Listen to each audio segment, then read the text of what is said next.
आपको ये जान के अब हैरानी होगी कि धमाके से 10 घंटे पहले एनडीटीवी को सब कुछ पता ही था।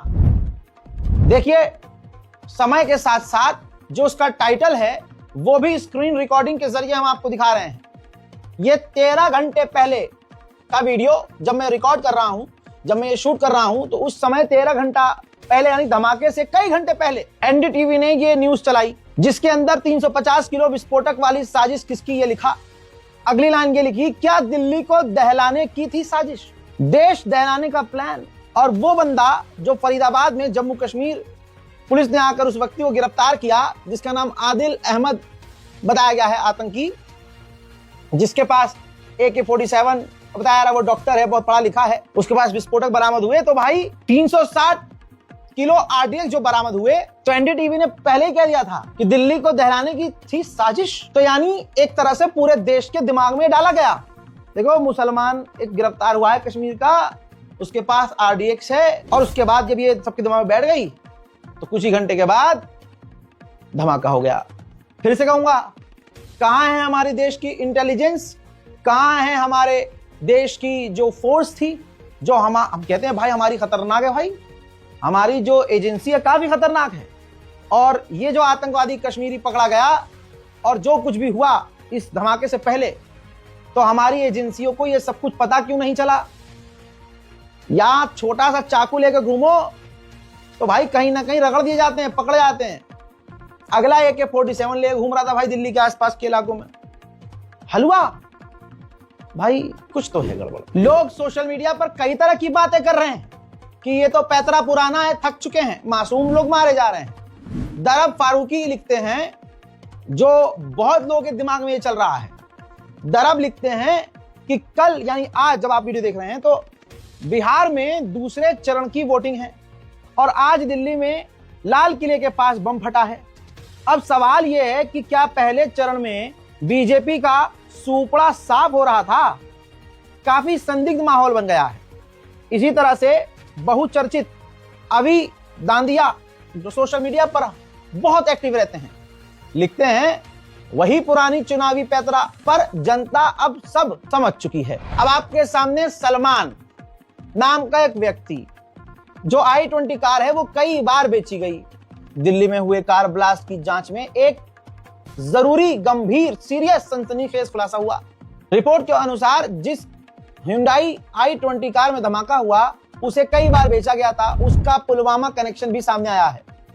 इस धमाके में 10 लोगों की मौत हुई है दोस्तों, जबकि 24 लोग घायल हुए हैं। दोस्तों, कहा जा रहा है कि हरियाणा की गाड़ी थी, ऑनर कई सारे बदले जा चुके थे, लेकिन सलमान नाम के एक मुस्लिम व्यक्ति ने जम्मू कश्मीर के रहने वाले तारिक कश्मीरी व्यक्ति को यह I-20 कार बेची थी।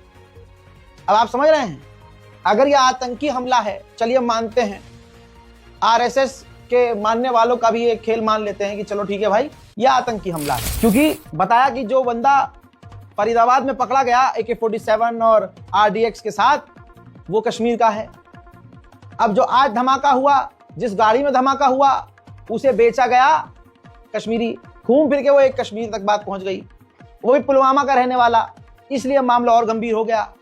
सवाल ये है कि अगर ये आतंकी हमला है तो हमारी इंटेलिजेंस कहां है, पहली बात।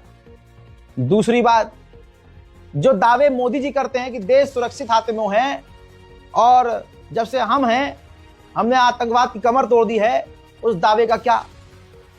तीसरी बात, नाम का मुसलमान अगर ये काम किया है, इस आतंकी हमले में मुस्लिम एंगल सच में है कि मुसलमान ने किया, और हिंदू समाज तो खुश है इसमें किया, मुसलमान फंसा और उनको यही मजा आ गया कि चलो भाई मुसलमान आतंकवादी, सोशल मीडिया पर चल रहा है ये सब। लेकिन उनसे ये कोई नहीं पूछ पा रहा है कि भाई मुसलमान आतंक फैलाए या कोई और, अब्बा तुम्हारे हैं, सरकार तुम्हारी है, विदेश मंत्री तुम्हारा है, फिर काहे नहीं रोक पाए। आतंकी हमला है, ये देश का एक बड़ा हमला है। मान लिया कि आतंकी हमला है, तो सवाल तो तब भी तुमसे ही पूछेंगे, या फिर रिजाइन तुम नेहरू से मांगोगे, या फिर दिल्ली के CM को तुम केजरीवाल बताओगे कि केजरीवाल को रिजाइन देना चाहिए। मन तो तुम्हारा यही कर रहा होगा। सवाल करने वालों को गाली बकी जा रही है, एक समुदाय, एक समाज, एक वर्ग विशेष के द्वारा। देख लीजिए जाके, आप इसी कमेंट में देख लीजिएगा।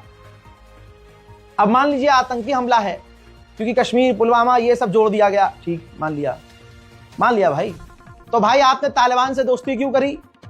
तालिबान को मान्यता देने के लिए आगे क्यों बढ़े? हम मान रहे हैं तालिबान आतंकवादी है। तो ये देश की सरकार, ये मोदी जी अपनी सरकार को क्यों कह दिए कि चलो तालिबान से हाथ मिलाओ? भाई आतंकी है ना Taliban, ISIS, Daesh, al Qaeda, Pakistan की तहरीक तालिबान पाकिस्तान, सब हैं। तो भाई ये बताओ आपने तालिबान से दोस्ती क्यों की? नॉर्मलाइजेशन क्यों करना शुरू किया? और अगर इसमें पाकिस्तान का एंगल है तो भाई इसका मतलब पाकिस्तान इतना ताकतवर है कि हमारे मुल्क के अंदर मोदी जी के रहते हुए घुसा हुआ है। सवाल पर सवाल है, लेकिन ये जितने भांडुक मीडिया हैं, ये जितने भी एंकराइन हैं, ये मेन और जेन्युइन सवाल सरकार से कर ही नहीं सकते। ये सब छोड़िए, कल बेशरम चेहरा आपने स्क्रीन पर देखा होगा जब वो गिना रहा था, इतने लोग मारे गए, इतने ये हो गए, हम मुआयना कराए हैं, ये दुखद घटना है। भाई चेहरे पर कोई अफसोस नहीं, कोई माफी नहीं मांगी, किसी ने रिजाइन नहीं दिया, रिजाइन के लिए कोई बोल तक नहीं रहा, आंखों में शर्म बिल्कुल नजर नहीं आई, बल्कि चोर जरूर नजर आ रहा था। दोस्तों, इसी भाजपा सरकार के रहते हुए गिनते हैं, उरी अटैक हुआ, मेरे साथ रहिएगा, उरी अटैक हुआ भाजपा के दौर में, कारगिल अटैक हुआ भाजपा के दौर में, पुलवामा अटैक हुआ बीजेपी सरकार में, अमरनाथ अटैक हुआ बीजेपी सरकार में, पठानकोट अटैक हुआ बीजेपी सरकार में, पार्लियामेंट अटैक हुआ बीजेपी सरकार में, अक्षरधाम अटैक हुआ बीजेपी सरकार में, कंधार IC 814 फ्लाइट हाईजैक हुई बीजेपी सरकार में, कश्मीरी हिंदू को मारा गया बीजेपी सरकार में, पहलगाम अटैक हुआ बीजेपी सरकार में, आज लाल किले पर धमाका हुआ बीजेपी सरकार में। लेकिन रिजाइन नेहरू से मांगा जाएगा, पप्पू राहुल गांधी को बोला जाएगा, आतंकी मुसलमानों को बोला जाएगा। अब यहाँ पर हिंदू मुस्लिम एंगल बड़ा खतरनाक चल रहा है। नफरत के सौदागरों को अगले 1 महीने का कंटेंट मिल गया है। लेकिन सोचिए, जहां धमाका हुआ है वहां हिंदुस्तान मरा है, न हिंदू मरा न मुसलमान मरा तो हिंदुस्तान मरा, वहां एकता मरी है। लेकिन आप देखिएगा, जो हिंदू मुसलमान कर रहा होगा उसका चेहरा बड़ा खिला होगा, क्योंकि उसके मन की हो गई है। दोस्तों सुनिए मेरी बात, देखिए इस वीडियो को। भाई जिस इलाके में धमाका हुआ, मुसलमान वहां ज्यादा पाए जाते हैं, जामा मस्जिद, लाल किला के इलाके में, दिल्ली चौक के इलाके में। देखिए जो घायल हुई हैं, शाहिना परवीन, दूसरे व्यक्ति घायल हुए अर्शुल, पिता का नाम संजीव सेठी, तीसरा घायल व्यक्ति शिवा जायसवाल, चौथा मोहम्मद समीर, पांचवा जोगेंद्र, छठा है भवानी शंकर शर्मा, सातवीं घायल महिला है Geeta, daughter of Shiv Prasad, share कीजिएगा इस वीडियो को। आठवां घायल है व्यक्ति विनय पाठक, सन ऑफ रामाकांत, नवा पप्पू सन ऑफ दुधवीराम। 10वें नंबर पर घायल पाए गए हैं मिस्टर विनोद, 11वें पर शिवम झा, वल्द संतोष झा, 12वें पर मोहम्मद शाहनवाज, पिता का नाम अहमद जम्मन, 13वां घायल व्यक्ति अंकुश शर्मा, पिता का नाम सुधीर शर्मा, 14वें नंबर पर घायल हैं अशोक कुमार, बाप का नाम जगबंश सिंह, 15वां घायल व्यक्ति है मोहम्मद फारूक, वल्द अब्दुल कादिर घायल हैं। 16वें नंबर पर तिलक राज, पिता का नाम किशन चंद। 17वें नंबर पर घायल व्यक्ति है मोहम्मद सफवान, वल्द मोहम्मद गुफरान। 18वें नंबर पर मोहम्मद दाऊद, वल्द जानुद्दीन जो घायल हैं। 19वें नंबर पर किशोरी लाल, पिता का नाम मोहनलाल। 20वां जो घायल व्यक्ति है आजाद, पिता का नाम रसूद्दीन। तो आप समझ सकते हैं हिंदू मुसलमान दोनों घायल हैं। मारे जाने वालों में भी मुसलमान बताए गए हैं। भाई यहां हिंदू मुसलमान बिल्कुल न करना, क्योंकि जो हिंदू मुसलमान करते आए हैं उनके बल्ले बल्ले हैं। मेरे दोस्तों आप समझ सकते हैं नफरत जीत रही है। अब इस धमाके से एक दो चीज और होंगी। दिल्ली में जो पॉल्यूशन है इस पर कोई सवाल नहीं करेगा। इस धमाके में दिल्ली का प्रदूषण दब जाएगा। इस धमाके में वोट चोरी दब जाएगी। इस धमाके में ब्राजील की जो मॉडल है उसका जो खुलासा नंगा हुआ है एक आदमी, वो मामला दब जाएगा। वोट चोरी का मामला चल रहा था, वीडियोस आ रही थी कि बिहार में ये सब ड्रामा हो रहा है, फर्जीवाड़ा हो रहा है। इस धमाके में वो भी गायब हो जाएगा, वो मामला भी दब जाएगा। तो दोस्तों दुआ कीजिए कि सच सामने आए और NIA और जो हमारी तंजीमें हैं वो जो रिपोर्ट सामने ले आए, अल्लाह उन्हें हिम्मत दे कि सच सामने ईमानदारी से लेकर आए, या सच में जो असलियत हो, ऊपर वाला, हाँ ज्यादा ऊपर वाला नहीं, ये वाला जो बैठा है अभी, वो उन्हें सच लाने से रोके ना, रोक ना पाए, सच सामने आए। बहरहाल भीड़ भाड़ में जाने से बचिए, फर्जी फेक वीडियो, फेक खबरों को शेयर करने से बचिए, किसी भी अफवाह को मत मानिए, सरकार की संस्थाओं को, अपने इलाके की पुलिस को, अपने स्टेट पुलिस को फॉलो कीजिए ट्विटर पे, और किसी भी गलत खबर को, अनकंफर्म रिपोर्ट को शेयर मत कीजिए। बिना जांच किए सोशल मीडिया पर कुछ पोस्ट मत कीजिए।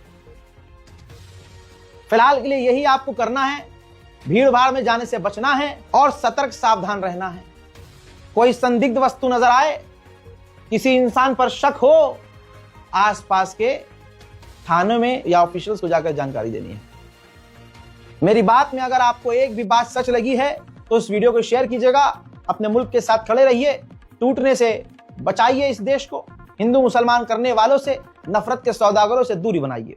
मैं हूं रजा और आप देख रहे थे रजाग्राफी अनस्क्रिप्टेड। जय हिंद।